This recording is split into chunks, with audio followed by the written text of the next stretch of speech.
Hey, Joe, how are you? That's a nice dress, Joe. Your hair is down. Nice. You're looking dull today. How are you?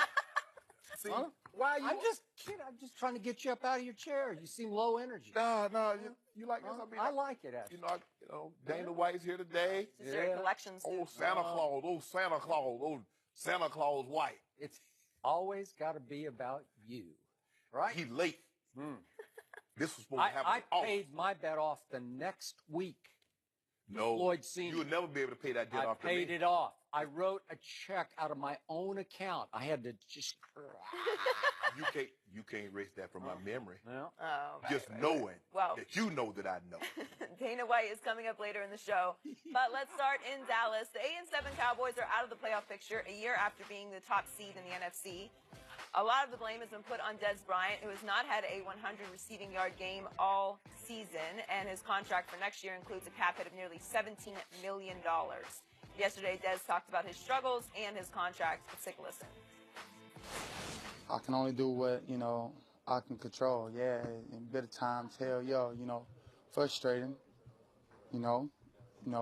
certain situations, that I couldn't control. One thing I hate hearing is when I hear people say, oh, I can't run routes. Some of the film that I see, I'm like, damn, I'm running routes a lot better than this person and this person. It's all about the opportunities, and, it is what it is. They come to you for a pay cut. Are you cool with that? Whenever I haven't heard no talks about that. But if it come, well, I don't know, probably not. Hell nah, man. I believe in me. Yeah. Shannon, should Dez take a pay cut? Nope. He should not take a pay cut. You don't volunteer and give money back. Where they do that at, Joy? No, I'm not volunteering to give any money back, Skip. And at the time that Dez signed this contract, Skip, he earned that money. Dez went 1377, 1234, 1320 with 16 touchdowns. He did. So in 2015, when it was time for the Cowboys to do right by Dez Bryant, they did right by him because Dez Bryant had did right by the Cowboys. I agree. And by the way, I campaigned for him to get his money. So Absolutely. Go ahead. But if you look at 2016, you look at since that time, Skip, yep. 401, 796, and now he has 810. Skip, he's not living up to being paid #1 receiver money. Now, Jerry has a very personal relationship with Dez Bryant that skews his judgment of who and what Dez Bryant is currently. Now, if I'm the Cowboys, Skip, I go to him and I ask him to restructure this deal. If not, I'm going to try and move him. Yep. Because $16 million cap hit for these numbers, it doesn't justify those type of numbers, Skip. And I get it. And Dez, when he says people, you know who he's talking about, Skip. Me, CC, and some of the guys that play the receiver position that know what we're talking about. See, the problem that Dez has when Dez was ultra talented, Dez did not work on being better because there's going to be a transition phase that every athlete must go through. So what happens when you're not athletic at 29 as you were at 24, 25? Then what do you do? Because you can always fall back on technique. It will always carry you through. Skip, he's not as athletic. He was never a burner. He had decent speed. 4.5 is nothing to sneeze at. But Dez Bryant's not running 4.5 now. And so now what do? I watched Dez Bryant. If you show me on tape where you've seen Dez Bryant running speed out, I want to see it. Yep. Dez, I look at film and I'm open. You know what I noticed, Joy, when I played, Skip? I was always open when they weren't throwing me the ball. It's amazing how I got covered when they were throwing me the ball. Dez, they hit you the ball. You said you were pouting and slinging snot on the sideline, give me the rock. They give it to you. Maxwell, whoop, punches it out. Another opportunity, whoop, picks. So what do you want them to do? All I'm saying is this. And you can say, well, Dak had an off year. Dak had one of the historically great rookie seasons for a quarterback. The greatest. And Dez Bryant had very, very similar numbers. So when he played extremely well, this is what Dez does. When he plays not so well, this is what Dez does. Dez is what he is at this juncture of his career, Skip. I'm not saying Dez should voluntarily take a pay cut. But if I'm the Cowboys, I go to him and ask him to, or I'm going to try and move him. This is tearing me up. I still like him personally, so I don't want to make this personal. I think Dez has a good heart, but we just saw what we just saw. he still believes he's Dez Bryant. Yeah, he is. Just not that Dez Bryant. In name only, right? Thank you. And no, he should not take a pay cut. I'm never for anybody taking a pay cut, so I'm with you on that. But I'm going to have to be harsh here in my judgment because the truth is the truth. In all my years of covering the National Football League, heck, sports, I have never seen a star lose it as fast as he lost it this year. Because I'm going to remind you, in that Green Bay playoff game last year, he was Dez Bryant with exclamation points after it because they fell behind, as we remember, 21-3. And then it was Dak to Dez, Dak to Dez, Dak to Dez. And they got all the way back to 31-all, in large part because of that connection. And Dez in that game had 9 catches for 132. That's top receiver. That's big time. That's earning your paycheck kind of production with 2 touchdown catches. But you have to go back 22 regular season games to find Dez going over 100 yards in a regular season game. And obviously this year it went from bad to worst. And to me, we've talked about all the Cowboy problems. Obviously the Zeke suspension, the loss of Sean Lee, the loss of Tyron Smith. I can go on and on. But the number one reason for the fall of the Dallas Cowboys this year was Dez Bryant. Again, 11th in targets in the league. That's pretty high. Yeah. 23rd in receptions. That's pretty low. Not enough bang for your buck. Correct. And the reason the offense struggled, the number one reason was that number 88 was single covered every play. Where defenses finally said, coordinators finally said, we don't even have to worry about him. In the good old days, the great old days with Tony Romo and some with Dak last year, they had to worry about 88. Right. You had to commit 2 people, or at least a man and a half, to watch an 88. Or you took your best corner and he traveled with Okay, 88. that's fine. Nobody travels now. Nobody travels. And so to me, bottom line to this discussion is he's not going to take a pay cut. I don't expect him to take a pay cut, but I do expect him to be cut. I'm sorry, you can't trade him. What could you trade him for? Something, a 7th round pick, maybe? You might get a 4th round out of him. Maybe. Okay, But if you can do that, that's fine. But I believe even if they try and trade him, the team that's going to want his services is going to want him to restructure that deal. Definitely. Would he do that? I don't know. He believes, because remember, he's from Texas, so Right. he believes he's Dallas Cowboy through and through. Right. Would he ever be happy with anybody else in Arizona or wherever he'd wind up? I don't know. Maybe not. So the problem is that the number one priority of Jerry Jones in this offseason, beyond even firing the head coach, should be getting rid of this receiver. You need to start fresh with somebody else because, to our point here, he is going to pout. He is going to throw tantrums because he still believes he's Dez Bryant. And that cloud's going to hang over this team going into next year. And bottom line is, his body has betrayed him. It starts happening to the best. It started happening to you at the end. Absolutely. But this is really hit hard. He just ran right up against the wall, smacked right into the And then wall. you have the quarterback say after the game, I've got to put the ball in his face mask so he can't drop it. I guess. So we clearly saw that this man lost a lot of quickness, a whole lot of deep speed, and a whole lot of confidence. He just couldn't catch because after all those other numbers, the one that sticks in my craw the most is he is, again, according to some studies, that you can depend on which one you want to go with, but he is leading the league in drops. Yeah. I know that's subjective, but in my book, he's running away with the drop. Well, the ball, I mean, and we saw in the montage cut up, Skip, I mean, the Giants game opening day, I mean, he dropped the ball. I mean, he dropped 2 balls on Sunday, maybe more. Maybe more. And as a number 1 receiver, and this is the thing, Skip, when Zeke is down, this is the time that if you're that guy that you profess to be, they need to come see you early and often and regularly. I didn't see that, Skip. I didn't either. So is it possible that Dez and Dak could commit to throwing and catching together 10,000 balls in the offseason under the hot Texas sun? I just don't see his nature being that way.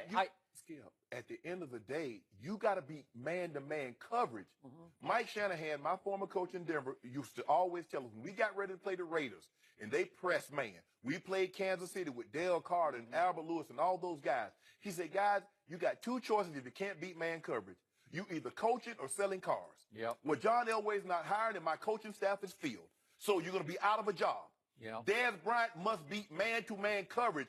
And if they know you're only running in-breaking route or back shoulder fade, Skip, they don't have to worry about much. So, given all that, I want to revisit one last time Dak's season. You have repeatedly said on this show he regressed this season. I want you to explain to me, even go so far as to give me a letter grade encapsulating Dak's year. I want to know what your bottom line is. F. It's not a Failing. F. F. Are you serious? Look. Are you making a joke? We're talking about Dak Prescott. Dak Prescott, in his rookie season, he had 26 passing touchdowns and 4 interceptions. In his second season, he has 21 touchdowns, 13 picks.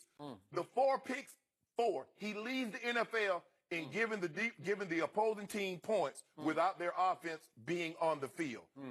His QBR, Skip, you love QBR, Joy. You know that stat? 0 to 100, 50 is average. He's down 12 points. That's fact. That's not conjecture. He had, 8 total turnovers last year? He has 16 this year. Oh, last year, he was 13-3.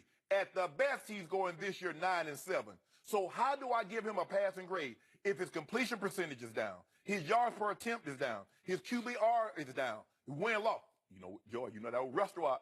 Hot dubs or hot L's. Now, he doesn't have as many hot dubs as he had last year. He has more hot L's. So everything across the board that Dak Prescott, that you can possibly say, well, wow, he did good.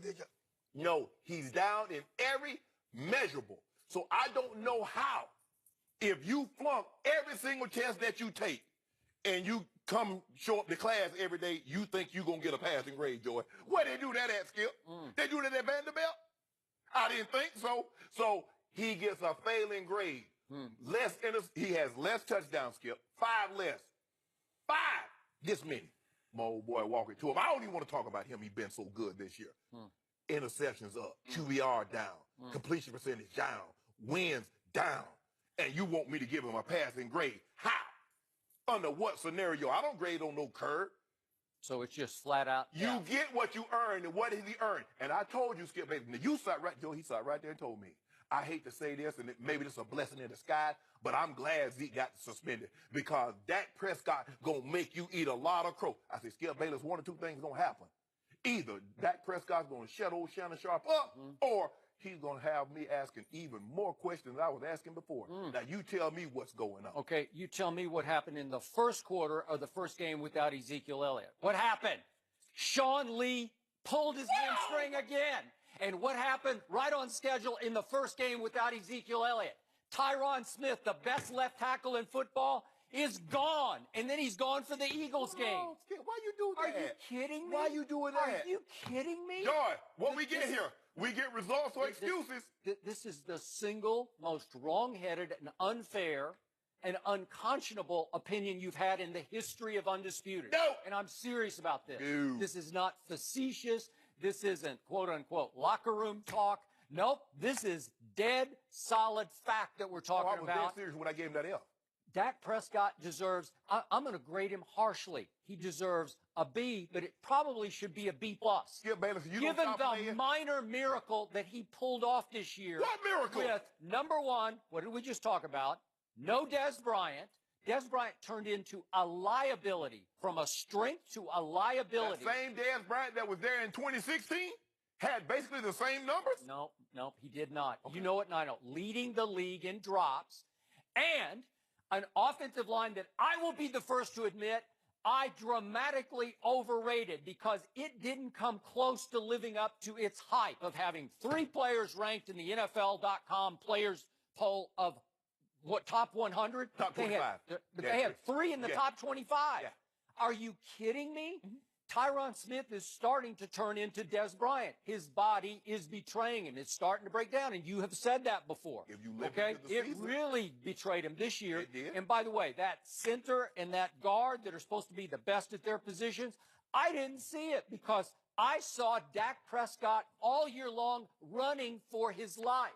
I saw Dak Prescott, after Bryce Butler was lost, throwing to a receiver core that just might have been the worst in the National Football League. And I'm not exaggerating this.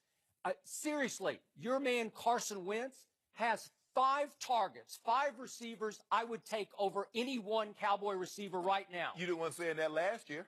Well, I'm just saying, things changed. Exactly. Dez Bryant changed. I just said, I've never changed. seen a star lose it as fast as Dez Bryant lost it this year. So all of a sudden, what happened to Cole Beasley? They start doubling. They just start do bracket coverage underneath on little slot receiver Cole Beasley. Yeah. Do you realize he has disappeared? He's just dropped out of sight. He's gone from 75 catches a year ago to 36 right now. I don't even know he's on the field anymore. Right. So you're taking that target away. And then Terrence Williams had one coming back out party game. It was probably their best game of the year against Kansas City at home. He caught 9 balls for 141 against the Chiefs. And he hurt his ankle on the last series of the game. He hurt his ankle and disappeared for the rest of the game, the rest of the year. And I don't know what happened to him, which brings me to your favorite target on the show. And unfortunately, Dak's favorite target on the field, Jason Witten. Can he run after catch? No, because he really can't run before the catch, right? Oh, you take shots at Jason? You No, I'm just saying. He's been Walter Payton Man of the Year. How dare you take a shot at So him? his receptions are about what they were last year, which is a problem because it just degenerates into Dink and Dak. Because in the end, he's looking. Nobody's open. I got to check it down to 82. That's all you got. Your whole offense, your passing game becomes, I got to check it down to 82. Are you kidding me? That's what I've been trying to tell you. Well, I've been trying to tell you. Bryce Butler averaged 21 yards a catch, and he missed the last 4 games, so you're stuck with Bryce Dez Butler. Bryant. Bryce Butler. We're not talking about Jerry Rice or Randy Hey, Moss. listen, Bryce Butler. Bryce Butler. He's pretty good. He's 6'3", 220, and can fly. He's a legit 4'4" to 4'5" guy. Skip, I know you're not pinning on Dak's decline, Dak's regression on Bryce Butler. Please tell me. I'm just telling you, does anybody right now have a worse receiving core than this one? It's a disaster. And the offensive line is extremely overrated. It's a bottom half of the league offensive line. Okay, let's just say for the sake of argument. Joe, I'm going to throw out some numbers here. People at home, feel free to play along. In a 3-game span, there was a quarterback, and I'm not telling you who his name is, but he had 0 touchdowns, 5 interceptions, and his team was outscored by 20 points, and 2 of those games were at home. Let's talk about what happened in those games. I told you right on schedule, the Zeke cloud had hung over this team all year, and they were shocked that the appeals court said, oh, you have to start serving, but we can't even look at your case for 3 more weeks. How did that affect Dak? Well, it affected the whole team because it's a huge distraction and drain on the team. So, so no Zeke. None. And right on schedule, no Sean Lee. He gets hurt in the first quarter at Atlanta. And right on schedule, Tyron Smith is out for the Atlanta game. And somebody named Chaz Green tries to hold down the fort. And somebody named Adrian Claiborne, who didn't even start for the Atlanta Falcons, has 6 sacks in the game. 6 sacks, and Dak goes down 8 times. And you want to talk about getting your body and your psyche battered, and then you have to turn right around and go home to face the red-hot, everything's going perfectly Philadelphia Eagles with no Tyron, no Sean Lee, and no Ezekiel Elliott. What do you think's going to happen? In every one of these games, they hung in for a half, and they got obliterated in the second half. They lost the second half of those 3 games, 72-6, because that was, if you just want to do it statistically, it was the 30th ranked defense in the NFL through those 3 games. And if what we about look at where did the offense rank? If we look at the 5 games without Sean Lee, including the Rams game and the Packers game, those are home games. So 4 of these 5 losses are at home, which I always tell you is un-home field advantage for the Dallas Cowboys because it's America's stage in Jerry World.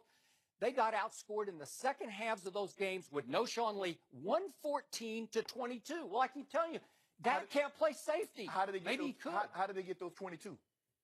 22. Yeah, how did he get those? Well, they didn't have the ball very much. I don't know how they had. Skip. This is a minor miracle. Okay. So wait a second. I got to finish this because you are so wrong about this. I'm so and right. it's just offensive to me because you're telling me Dak regressed. Did he regress in the opening night game against the team you picked to win the division? That's one the game. New York Skip. Giants? What about the other QBR 14? of 70. Then he goes to Arizona after the debacle at Denver. Goes to Arizona, and he makes, can we see these throws that he made to Bryce Butler? These are run-for-your-life throws where he just pulls off plays, just makes plays to Bryce Butler. Watch this. This is the whole year. And he gets knocked down on the play and has to throw a jump ball, and he goes up and gets it the way Dez used to go up and get it. And then he makes the one throw. This is the second one. So that's all you got. That's the year in microcosm right there. And then he has to run for a touchdown. It was a 3-play game, and he made all 3 plays. Then against the Rams, he has a QBR of 78, which is really high. He played well enough to win that game. The defense collapses in the second half. Against the Packers, he dramatically outplays your man, Aaron Rodgers. He has a QBR of 97, and they collapse in the second half because there's no defense. No, but they can't stop Aaron Rodgers. And then against Kansas City, he had a QBR of 96. These are high. And bottom line, if I just keep on keeping on, Dak Prescott winds up 4th in the league in QBR, and you're giving him an F? Well, He's 4th in the league. Can you tell the people where is QBR in relation to last year? Where was it? Well, obviously it's worse than last year, but again, the whole league is worse than it was last year. Not Carson Wentz. Well, okay, but he got 5 targets better than any one of mine. I'll take in, name somebody. Yeah. Alshon, Torrey Smith, Hold on. Aguilar, Here's the the thing. 2 tight ends. Skip, Dez Bryant, all of last year, had basically, because he only played the first series of the last game against the Eagles, he had 3 games in which he threw for less than 200 yards. This year, he has 7 with a game to play. Under 200 yards. He's quarterback. Those are Tebow-esque. Tebow-esque? Are you comparing? He has a Q. Do you see? Under. He's the 4th. Do you realize Under. how many quarterbacks he's ahead of in QBR? Yeah. He's ahead of Matt Ryan and Drew Brees and Aaron Rodgers and Phillip you- Rivers. I can hold go on, on let and me ask on. you a question. He's ahead of all of them. Did What's Matt- wrong with those quarterbacks? Did- Did they have bad years? Did Matt Ryan play well enough in the Super Bowl to win? Yes, he did. But they took the dub. They took the L. Excuse me. Skip Bayless. I don't think he played well enough to win. I thought he made mistakes late in that game that cost them. Well, how about this? This guy's not doing that. What about your guys making mistakes? In the first three games without Zeke, 8 total turnovers. Yeah. 5 picks, 3 fumbles. But again, they were collapsing in the second half, and the mistakes came when he would try to just do something desperate at the end of the game. I love how you pick out what did he do against the Giants. Skip. No, I can give you 9 or 10 games that are big-time games, which vaulted his QBR to 4th in the league. You're saying a guy got an F with the 4th best QBR in football. I tell you That's what. absurd. That's just This wrong. is what I can do. I can put together a video clippage of Brock Osweiler and Blaine Gabbert, and if I just showed it to the executive, $25 million a year. If I show them 25 throws that they made this year. Skip. Stop. Yeah, but you can't give me a QBR. You cannot give me any of their QBR. I can give you They're at the bottom. I can give you W's, L's. I can give you that. That's what it comes down to. See, I love how you love stats when it's you trying to support your guy. No, I'm not. Yes, you are. I'll take any stat you give me. If you give me a good Blaine Gabbert QBR, I'll take it. What about the Dubs and the L's? How many of those does he have? Taking Blaine Gabbert over Dak Prescott? Dak gets an F. Blaine Gabbert has always got an F. That's just F. That's F for foolish. Really Foolish. ugly between James Harrison and the Steelers. We'll discuss that next. Failure.